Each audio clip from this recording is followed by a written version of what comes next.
At my grandmother's 75th birthday dinner, she'd reached across the table and touched her left ear twice, just like that. Two slow, deliberate taps with her index finger while she was mid-conversation with my uncle, laughing at something he said. Nobody adosted. Nobody except me. Because I knew what it meant. We had invented that signal together when I was 7 years old. She was the one who suggested it, actually. She said every woman should have a way to ask for help without asking out loud. We practiced it in her kitchen one afternoon while she was teaching me to make her cornbread. 2 taps on the left ear meant one thing only. I need you. Something is wrong. Don't say anything. Just stay close. We hadn't used it in over 20 years. Before I tell you what happened that night, please take a moment to like this video and subscribe to the channel. Drop a comment and let me know where you're watching from. Now let me tell you everything. My grandmother's name is June, and she is the kind of woman who holds a room together without anyone realizing it. She's the one who remembers every birthday, who calls you the morning of your job interview just to say she believes in you, who always has a pot of something warm on the stove when you stop by unannounced.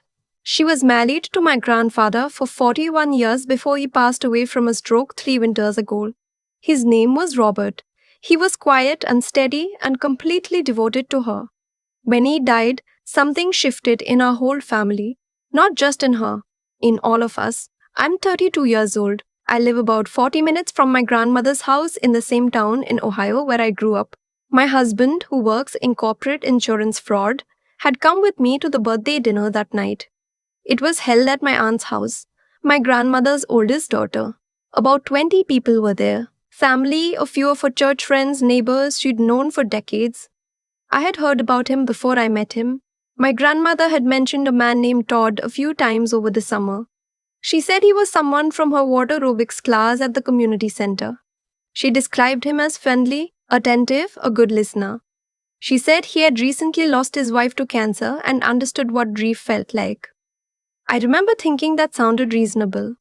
2 lonely people finding comfort in each other's company. I didn't push for more details because I didn't want her to feel like she had to answer to me. The first time I met him was at a small family cookout in July, about 6 weeks before the birthday dinner. He arrived with a bottle of wine and a bouquet of sunflowers, which were my grandmother's favorites. I found out later he had asked my aunt what flowers she liked before coming. At the time, I thought it was a thoughtful gesture. He was warm, easy to talk to, remembered to ask follow-up questions about things you'd mentioned earlier in the conversation. He had a particular way of making you feel like you were the most interesting person in the room. My husband shook his hand and was polite. But on the drive home, he said something quietly. He said the man seemed like he was running for office. I laughed it off. I told him not everyone who's charming is dangerous. He nodded and didn't say anything else. Over the following weeks, my grandmother called less. That was the first thing I noticed. We had always talked on Sundays, sometimes just for 10 minutes, sometimes for an hour. She would tell me about her garden, about what she watched on TV, about which neighbor had done something worth gossiping about. But around August, the Sunday calls started getting shorter. Sometimes she didn't call at all. When I called her, she seemed fine, but slightly distracted, like she was listening for something in another room. I told myself she was just happy, that she finally had company again, that I should be grateful someone was looking after her. But the word she used started staying with me. She said he made her feel taken care of. She said it more than once. Each time, something small and quiet inside me noticed. By September, he was at her house most evenings. My aunt mentioned it casually, like it was a good thing. She said Grandma seemed like herself again. She was going out more, laughing more, had even started talking about a trip to Savannah she and Todd were planning for the spring. Everyone was relieved. I tried to be relieved too. Then came the birthday dinner. He walked in with her, one hand on her lower back, staring her gently through the room like he'd been doing it for years. He knew everyone's names already. He told my uncle a story about fishing that made the whole table laugh. He helped clear plates without being asked. He complimented my aunt's cooking twice. He was, by every visible measure, perfect. And then, about an hour into dinner, while he was telling a story to the end of the table and everyone was leaning in and smiling, My grandmother looked directly at me across the table and tapped her left ear twice. My heart stopped. She looked away immediately, still smiling, still nodding along to whatever he was saying. Her expression didn't change. Her hands were folded in her lap. Nobody else saw it, but I had seen it, and I knew exactly what it meant, and I couldn't breathe for a full 5 seconds. I picked up my glass of water. I took a slow sip. I smiled at something my cousin said to me. Inside, every part of me had gone completely still and alert. I started watching differently after that. He never fully let her out of his reach. If she got up to go to the kitchen, he was up 30 seconds later with an empty bowl following. When her phone buzzed on the table, his eyes went to it before hers did. At one point, my aunt asked my grandmother a direct question about whether she wanted to host Christmas this year. And before she could answer, he said with a warm smile that they hadn't decided on their holiday plans yet and would let everyone know soon. My grandmother nodded like that was correct. My aunt smiled back. Nobody else caught it, but I caught it. Because my grandmother has hosted Christmas every single year since 1987. She has never in her life said, "We haven't decided about Christmas." Later in the evening, I found a moment to stand next to her near the hallway while he was occupied at the other end of the room. I leaned close and said her name softly. She didn't turn to look at me. She kept her eyes forward and said quietly, barely moving her lips, "Not tonight. He watches." 2 words. Then he was behind us, hand on her shoulder, asking if we needed anything from the kitchen, smiling that easy smile. I said no thank you. He stayed. On the drive home, I waited until we were on the highway before I told my husband what I had seen. The signal, the he watches. The Christmas answer. The way he tracked her movements all night without ever looking like he was tracking anything. My husband listened without interrupting. When I finished, he didn't tell me I was overreacting. He just said, "Okay." Then we look into him. That night, he started with the basics: public records, property filings, court databases. Ohio has fairly accessible public records if you know where to look, and my husband knows where to look. By the next morning, he had found the first crack. Todd's last name didn't match his address history consistently. Over a 10-year period, there were 2 slightly different variations in how his name appeared across different documents. It wasn't unusual enough to be confusive, but it was enough to keep pulling. By the afternoon, we had found something worse: one previous marriage, to a woman in Cincinnati who had been widowed 2 years before meeting him. They married 18 months after meeting. She sold a rental property she had owned for over a decade, 8 months into the marriage. The marriage ended 14 months later. No record of a divorce dispute, no lawsuits, just documents, then silence. There was a second woman in Dayton, similar pattern. Widowed, remarried quickly, real estate transaction during the marriage, then a quiet separation. I sat at the kitchen table and looked at my husband. He said, without any dramatic tone, "This is a pattern." I couldn't sleep that night. I kept thinking about the signal, about how she had sat at that table, surrounded by her entire family, laughing and eating birthday cake, and still managed to find 1 second to look at me and tell me she wasn't safe. That took everything she had. I understood that. She couldn't say it out loud, couldn't make a scene, couldn't risk him finding out she had tried to reach me. She had used the only thing she could, a code we made in her kitchen 25 years ago. The next day I called her. He answered her cell phone. He said she was resting and that the birthday celebration had worn her out. He said it warmly, the way you'd say it about someone you were lovingly caring for. He said he'd let her know I called. She didn't call back that day, or the next morning. The following afternoon, I got a text from her number, just 4 words, "All good, love you." My grandmother has never once in her life sent a text that short. She sends texts like she's writing a letter. She uses complete sentences. She includes details. She signs off. Those 4 words didn't sound like her at all. I showed my husband. He read it twice and then set my phone down carefully on the counter. He said she either sent that because he was watching or she didn't send it at all. That was the moment I stopped wondering and started moving. We decided not to confront him openly, not yet. We didn't have anything official, and my husband was clear that going in angry with printed papers and accusations could cause him to lawyer up immediately or, worse, panic and do something to protect himself before we could protect her. We needed to know what was actually happening first. I called my aunt and told her what I had seen at the dinner. She was quiet for a long time. I could hear her breathing. Then she said she had noticed a few things too, but had convinced herself she was being unfair to him. She said my grandmother had seemed happy. I told her that sometimes people seem happy because they've been told to seem happy. That landed hard. She asked what we should do. I told her I needed to see my grandmother alone. We decided I would stop by unannounced the next morning, early. My aunt texted her the night before saying she'd forgotten to give her the leftover birthday cake and would drop it off with me. That was our cover. Normal. Unthreatening. He was there when I arrived, but he had a plumber coming to the house that morning and couldn't be in two rooms at once. My aunt kept him occupied near the back hallway with questions about the water heater while I sat with my grandmother at the kitchen table. She looked tired in a way I hadn't seen before. Not physically tired. Tired somewhere deeper. I didn't start with questions. I just held her hand. She looked at me for a moment and then looked at the doorway. Then she looked back at me and said, very quietly, I made a mistake. I asked her to tell me. She said she needed me not to react. I told her I wouldn't. She said that about 2 months into their relationship, she had gone through a bad stretch of grief, the anniversary of my grandfather's death. She said she had said things during those nights that she wasn't proud of. Angry things, desperate things, things you say when you're alone in a house that doesn't feel like yours anymore, and you miss someone so much, it comes out wrong. He had recorded those conversations without her knowledge. He played them for her one evening about a month after they married. He told her that if she ever tried to leave him, or if she ever told anyone what was happening, he would send the recordings to her doctor, to her bank, to her family.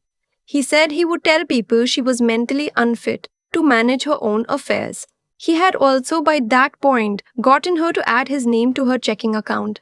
She said he had framed it as a practical measure in case of emergency, something a caring partner would want. From that account, he had already moved a significant amount of her savings. She didn't know the exact figure. She was afraid to look. I sat there holding her hand and I did not react. I had promised her I wouldn't. But inside, I felt something cold and furious settle into place. She said she hadn't told anyone because she was ashamed. She said she knew it looked like she had been foolish. I told her it didn't look like that at all. I told her that what he had done was calculated and deliberate, and that she was not the first person he had done it to. Her eyes changed when I said that. She hadn't known he had done this before. Knowing she wasn't uniquely naive somehow helped her. I watched something in her straighten slightly. I told her we had a plan and that she didn't have to do anything yet except act normal. That afternoon, my husband and I contacted an elder law attorney in Columbus who specializes in financial exploitation cases. In Ohio, financial exploitation of an elderly adult is a criminal offense, and the unauthorized movement of funds from a joint account under coercive circumstances falls into that territory. The attorney was direct with us. She said the recordings, depending on how they were obtained, could themselves constitute a violation of Ohio's wiretapping statute, which requires all-party consent. He may have created his own evidence problem. We also contacted the Adult Protective Services hotline and made a report. They were more methodical than I expected, not dismissive but measured. They asked for documentation, which we provided. They began their own process. My husband quietly reached out to his contacts in the insurance fraud space and asked if anyone had seen this pattern before. Within 2 days, he heard back. There was a case in Cincinnati from 4 years prior involving a man matching towards general description and operating method. The woman in that case had never filed a formal complaint, but the investigator who had looked into it remembered the details. He agreed to speak with our attorney. 3 days after my visit with my grandmother, we had enough to move. We didn't do it with a confrontation at the house. The attorney advised against it. Instead, my husband met with Todd at a coffee shop near the community center. Just the two of them. He told Todd he worked in financial fraud investigation. He said it conversationally, like he was just making small talk about what he did for a living. Then he mentioned, equally casually, that he had recently been reviewing a case with a very similar pattern to what he was looking at now. He said the authorities were already involved. That last part was now entirely true. My husband told me later that Todd went very still. The warmth disappeared. What was left underneath was something calculating and cold. He asked what this was about. My husband just smiled and said he thought probably already knew. Todd left the coffee shop without finishing his drink. Within 48 hours, he had removed his personal belongings from my grandmother's house. He didn't say goodbye. He didn't call her. He simply left, the way a person leaves who knows what's coming and wants a head start.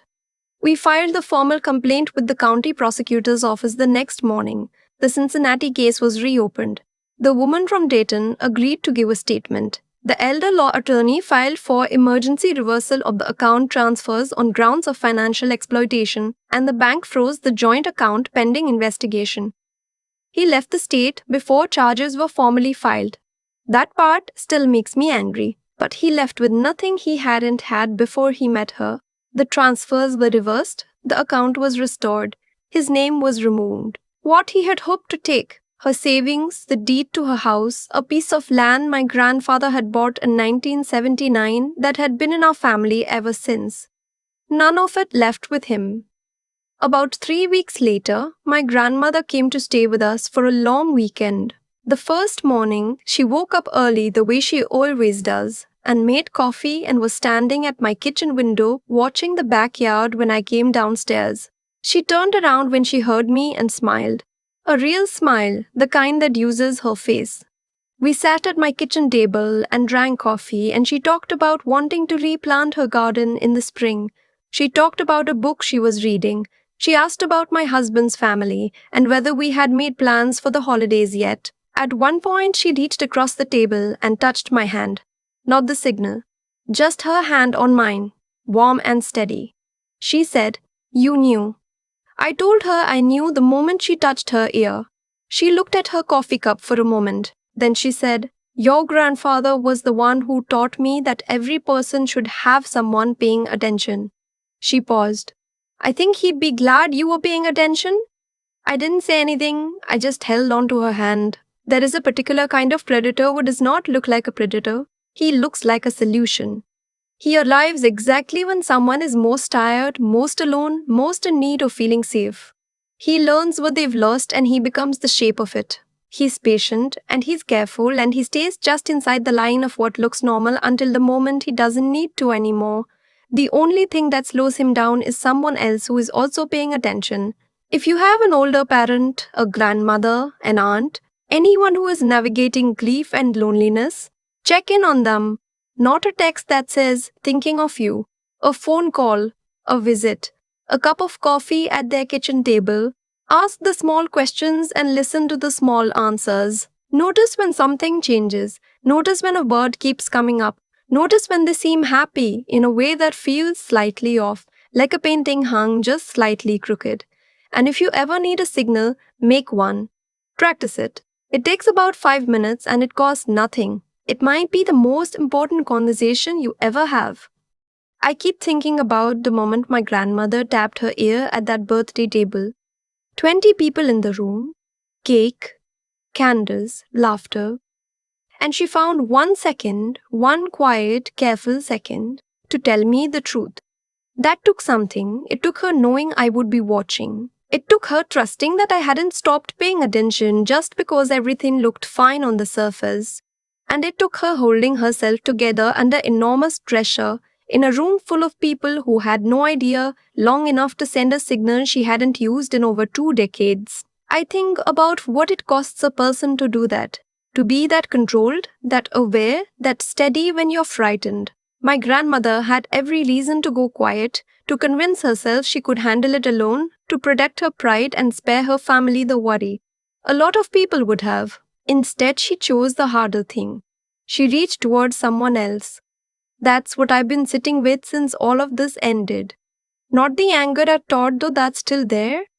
What I keep coming back to is her, the clarity she had even in the middle of being deceived, the courage it took to signal me when she could have stayed silent, and then the dignity she held onto through all of it, even after everything came out. Todd made a calculation when he chose her. He assumed that grief made her soft, that loneliness made her easy, that a woman her age and her circumstances would be too embarrassed to ask for help and too isolated to get it even if she tried. He was wrong on every count. And the reason he was wrong is because he underestimated her, and he underestimated the people who loved her. What I've learned from this is something I'm not sure I could have put into words before it happened.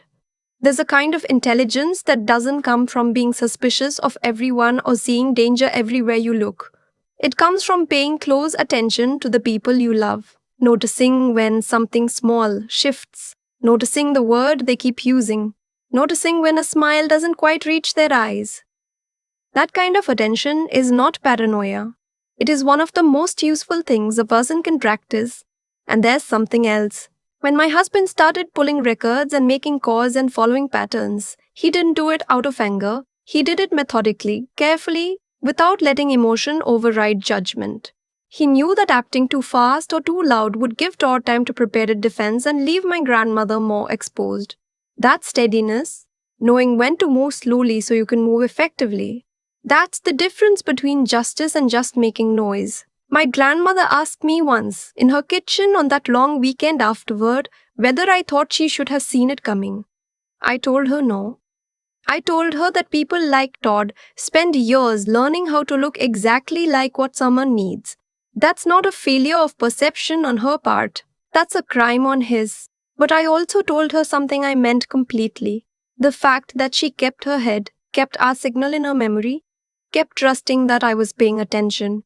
That saved her. Not luck, not chance. Her. She squeezed my hand and changed the subject to her garden, which is exactly what she would do. But I saw her sit up a little straighter. I think that's worth something. I think it's worth a lot.